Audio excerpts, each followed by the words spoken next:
The United States and China are still on the brink of a full trade war.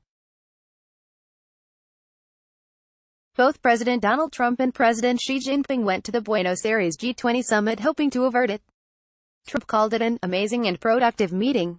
The Chinese state news agency described it as very successful, and Chinese Foreign Minister Wang Yi reinforced this message, saying the two leaders reached important consensus. Among other things, their agreement delayed for 90 days a further increase in American tariffs and included commitments by China to increase its purchase of American goods. The reality is far more unsettling and the road forward far from clear.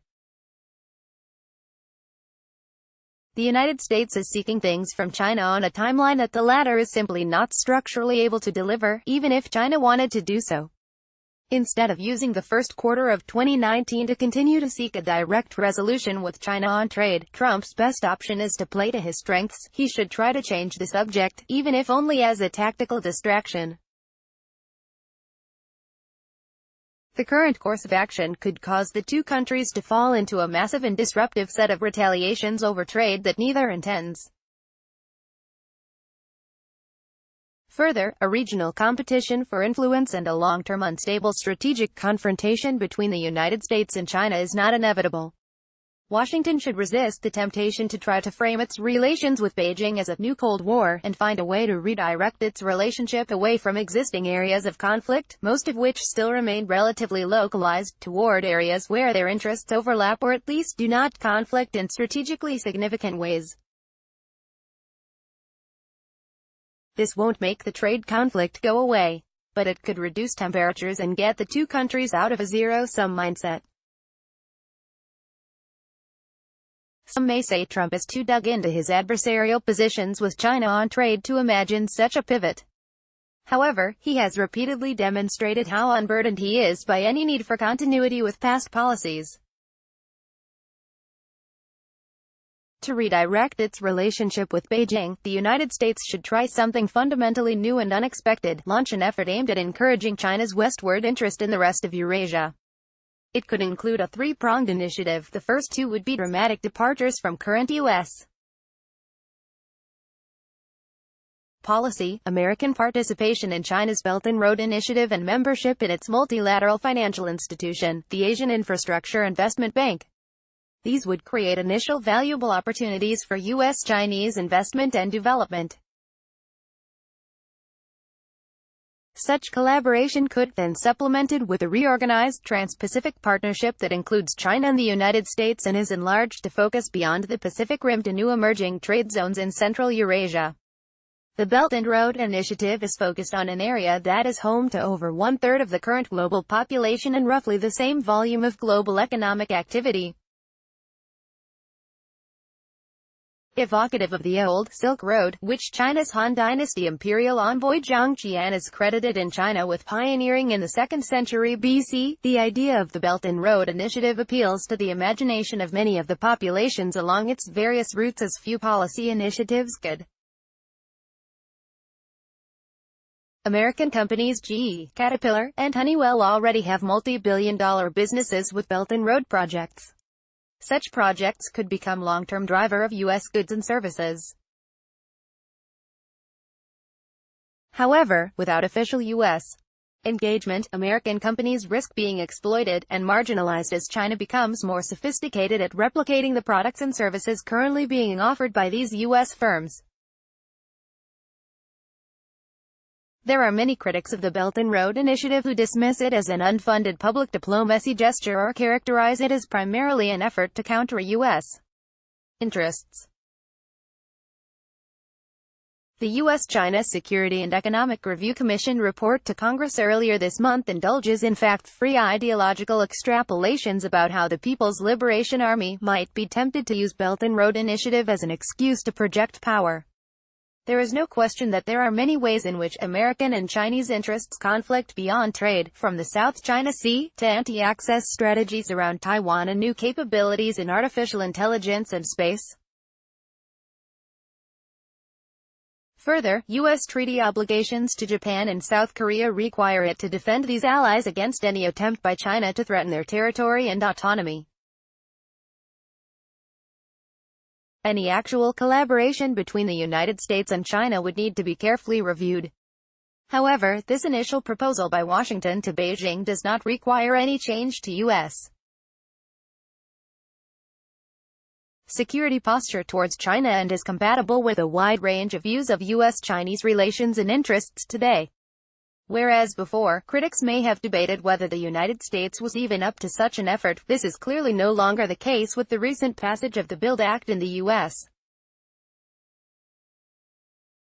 Congress. With this new legislation, the U.S. government is about to get a supersized capability to support the financing of American investment abroad, the U.S. International Development Finance Corporation.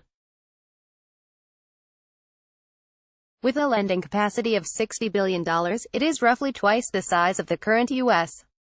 Overseas Private Investment Corporation. Plus, it now has the ability to make equity investments. All of this could be used to attract and leverage private capital through public-private partnerships on an even much larger scale. While the Obama administration declined to join the Asian Infrastructure Investment Bank when it was created, she has reiterated on several occasions that membership in the bank remains open to the United States.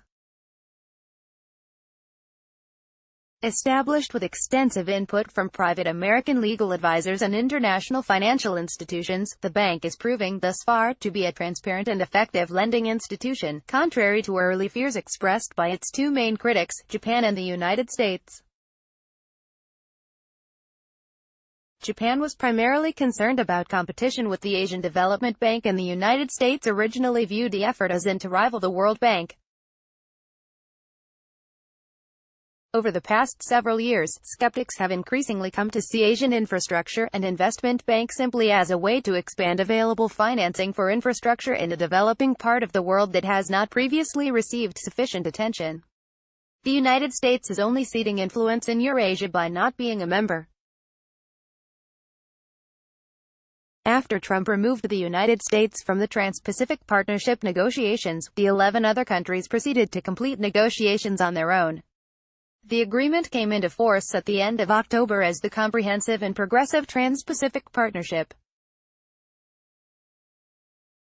Trump has reportedly instructed aides to investigate the potential benefits of rejoining this initiative if different terms could be arranged.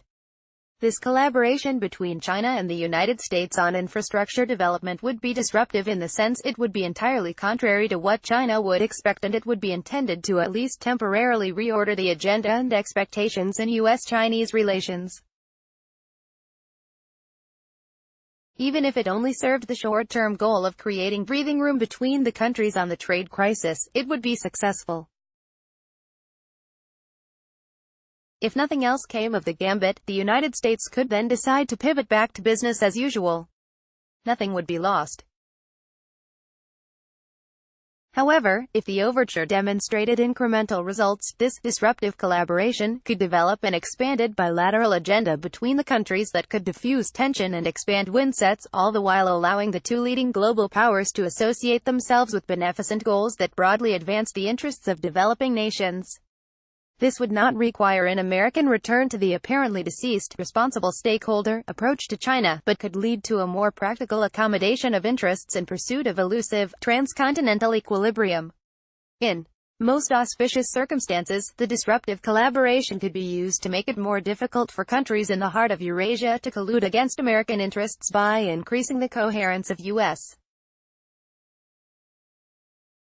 policies towards the region. Washington's approach towards the continent has historically addressed the Pacific Rim, South Asia, the Middle East, and the transatlantic community separately. This has unnecessarily augmented Russian and Iranian freedom of action to work against U.S.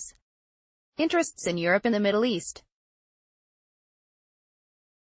In Western Europe, it leaves the United States overly dependent on the uncertainties of the coherence of Europe and European political will on security investments.